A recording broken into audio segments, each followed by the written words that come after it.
من عباس جان عزیز آمدید، خوش آمدید برادر عزیزم. شما یک دوستتون ضبط میکنیم، میمونیم وایبا سایت مخلصات مشکل کیف میکنن. خدا خواهد بعد من مخلصات دعوت کنم، من شما بیشتر از میبرم ختیم کیف کردن میگره میشد شد. شما خوشحال کردن نوازید چی میخونید؟ همش داری سحر خونده که خونه با بچه‌ها کیف کردن. بعد مامور جان یفته مینوازه سحر خونده که چی بود؟ دیواره پوری عباس ریوت.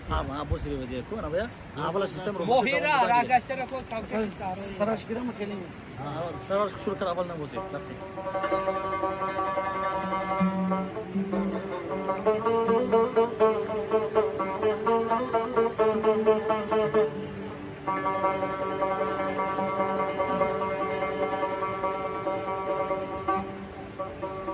خدت گلمی ماند تند ماهیره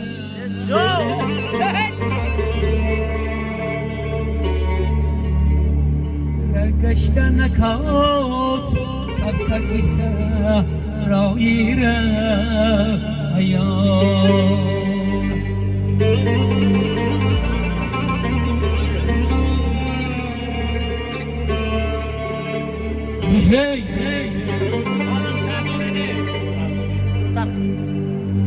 هرگه کی تو پو شکرتی شایره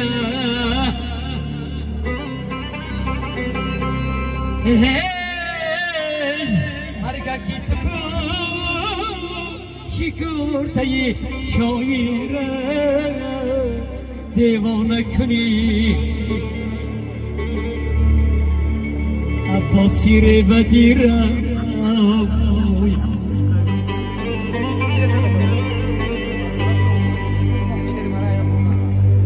جان این آواز فقط هم اصل و خیماق کرده گیدن خیماق بروی برده آواز تا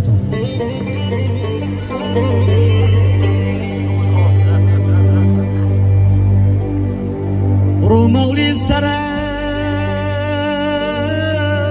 جوره گلی جگدونی